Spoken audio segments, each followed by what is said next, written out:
Hello, bonjour à tous, c'est Harry Macode. Bon, nous sommes dans la continuité de nos exercices. Là, on ira sur un exercice, par exemple, f de x, qui serait égal à racine carrée de x au carré plus 1 moins x. Bon, on va calculer la limite en moins l'infini et en plus l'infini. Donc, si on fait limite lorsque x tend vers moins l'infini de f de x, c'est égal à la limite lorsque x tend vers moins l'infini de racine carrée de x au carré plus 1 moins x. Déjà, ok, 2 points. On va calculer d'abord la limite lorsque x tend vers moins l'infini de racine carrée de x au carré plus 1. On sait que moins l'infini au carré, ça fait plus l'infini. Plus 1 plus l'infini, sous la racine, ça fait plus l'infini. Donc ici, ça va donner juste plus l'infini. Et ensuite, maintenant, là, je fais limite lorsque x tend vers moins l'infini de moins x, ça va nous donner aussi plus l'infini parce que moins l'infini, ça fait moins l'infini, avec moins, ça fait plus l'infini. Donc ici, par somme,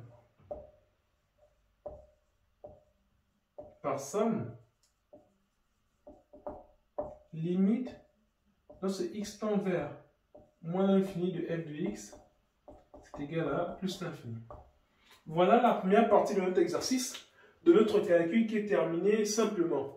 Je voulais revenir un peu plus en détail sur ce que j'ai fait là, pour trouver plus l'infini. En fait, ce qui se passe, bon, je ne sais pas si ça va embêter les gens, mais je vais quand même en parler. Bon, là, c'est terminé pour la partie, on va dire, la partie de moins l'infini. Mais je vais montrer un truc ici. Quand on calcule la limite, lorsque x tend vers d'abord, en fait, d'abord, il y a deux étapes.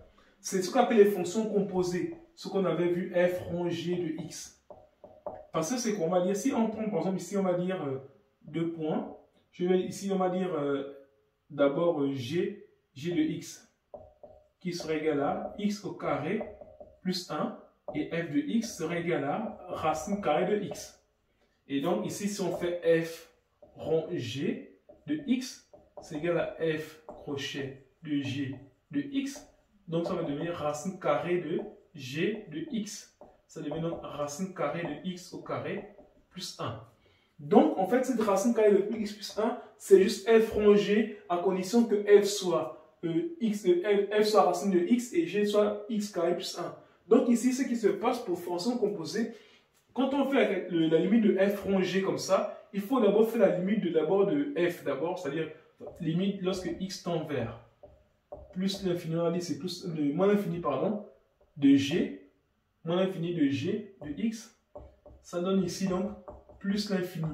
Et donc on va faire limite lorsque grand x tend vers plus l'infini de f de x, de f de grand x, ça fait ici plus l'infini.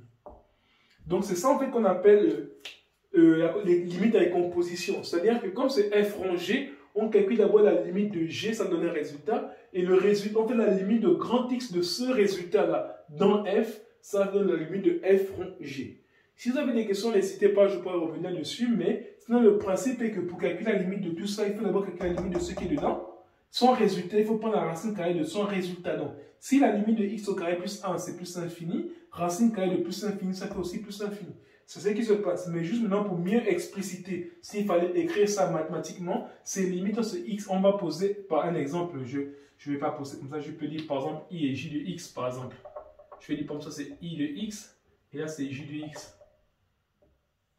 Voilà, donc on aura mené ici, pas f rond g, mais on aura ici j rond i de x. Et donc là, ça me donne juste quoi? Ça me donne juste ça. Voilà. Donc voilà, parce qu'on aura ici donc la limite de i de x, ça fait plus l'infini. Dans la limite de j, lorsque x tend vers plus l'infini, ça donne i de x. Voilà. Bon, après, ça, c'est pas grave, mais sinon, c'est juste comprendre juste que ça veut dire là. Ça veut dire ici, j, comme ça, crochet, de i de x. Et voilà, donc ça va donner ici donc racine carrée de i de x. Ok. Donc voilà un peu, ça c'est pour calculer la limite de, on va dire en plus, en moins l'infini. Maintenant, qu'est-ce qui se passe en plus l'infini? Donc ici, en plus l'infini là, on a quoi? On a ici limite lorsque x tend vers plus l'infini de f de x, c'est égal, bon, on va dire 2 points. Ça donne juste ça. Limite lorsque x tend vers plus l'infini de racine carrée de x au carré, plus 1. En plus l'infini, ça fait toujours aussi plus l'infini. Ça, on a déjà vu. Mais maintenant, limite, lorsque x tend vers plus l'infini de moins x, ça fait moins l'infini. Et là, en fait, moins l'infini et plus l'infini, ça donne une forme indéterminée. Donc, on peut savoir plus l'infini ou moins l'infini, qui est le plus grand, qui n'importe qui, et ainsi de suite. Donc là, ce qu'on va faire, c'est qu'on va lever l'indétermination. Et donc, pour lever l'indétermination, qu'est-ce qu'il faut faire? Il faut faire une transformation de ça. Donc ici, on a f de x qui est égal à racine carrée de x au carré plus 1 moins x.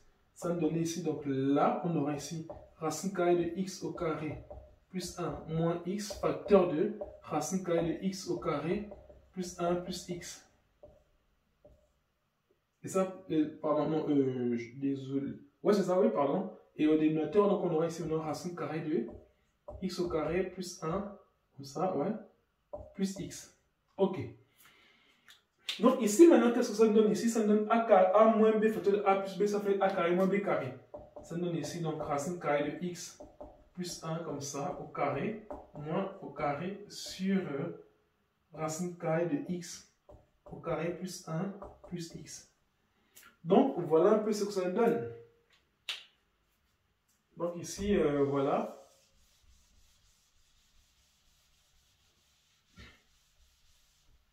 Là, ça va me donner ici, donc, ça va me donner ici x au carré plus 1 moins x au carré sur racine carrée de x au carré plus 1 plus x. Et là, que ça donne ça, et ça s'en va, il va rester 1 sur racine carrée de x au carré plus 1 plus x. Et donc là, la limite de ça, c'est plus infini. Limite de ça, c'est plus infini. Plus infini, ça fait plus infini. Et 1 réel divisé par plus infini, ça fait 0. Donc, ça tend vers plus infini, vers 0. Donc, voilà un peu l'indétermination qui a été levée. Et un dernier petit exemple. Un dernier petit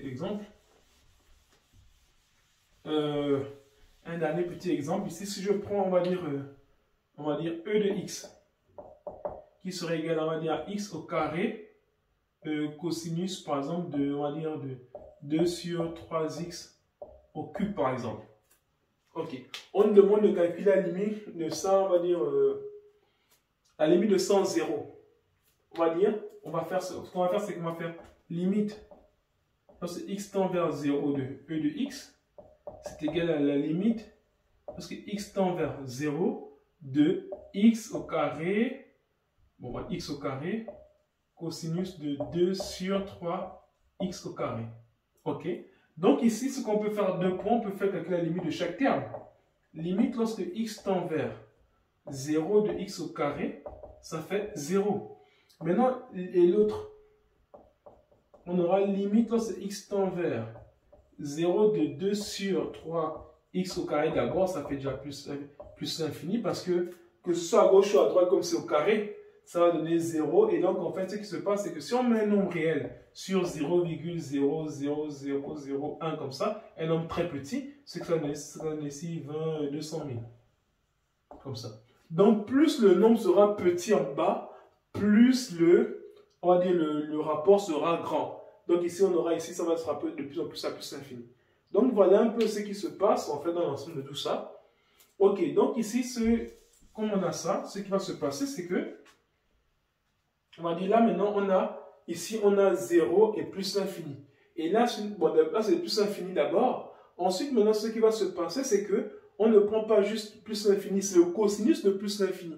Et comme le cosinus, on ne sait pas prévoir le résultat du cosinus, ça évolue tellement, on ne peut pas savoir le cosinus on va dire par exemple ça, limite, lorsque x tend vers plus ou moins l'infini de cosinus x comme ça, il n'y a pas de résultat. Parce que le cosinus, le sinus n'admettent pas de limite en plus ou moins l'infini.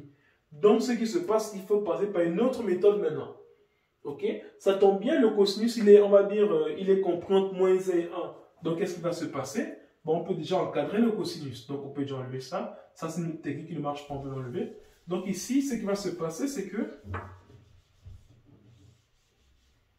ici, on aura quoi? Ici, on aura donc ici cosinus de 2 sur 3x au carré, c'est compris entre moins 1 et 1. D'accord? Donc ici, maintenant, si on veut faire ça, on va dire ça maintenant, ça fait x au carré comme ça. Le cosinus de 2 sur 3x au carré. Comme ça, c'est compris en x au carré. Et là, c'est moins x au carré.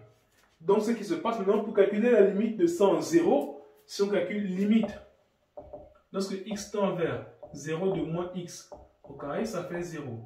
Limite, lorsque x tend vers 0 de x au carré, ça fait 0. Donc, d'après le théorème des gendarmes,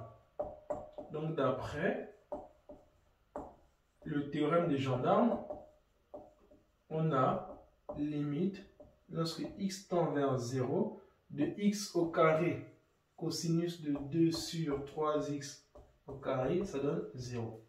Donc, voilà un peu ce que ça nous donne. Donc, ici, en fait, on a limite, ça il donne 0 ici. Là, il donne 0, donc au milieu, ça donne forcément 0. Donc, voilà un peu, nous sommes arrivés au terme de notre chapitre sur les limites. Si vous avez besoin de plus d'exercices ou de plus de questions ou bien des sujets que vous voulez qu'on corrige, n'hésitez pas à le signaler. Et quand on a du temps, on fera des vidéos. Mais maintenant, je vous ai réservé juste, on va dire, un bonus sur ce chapitre pour la prochaine vidéo. Merci.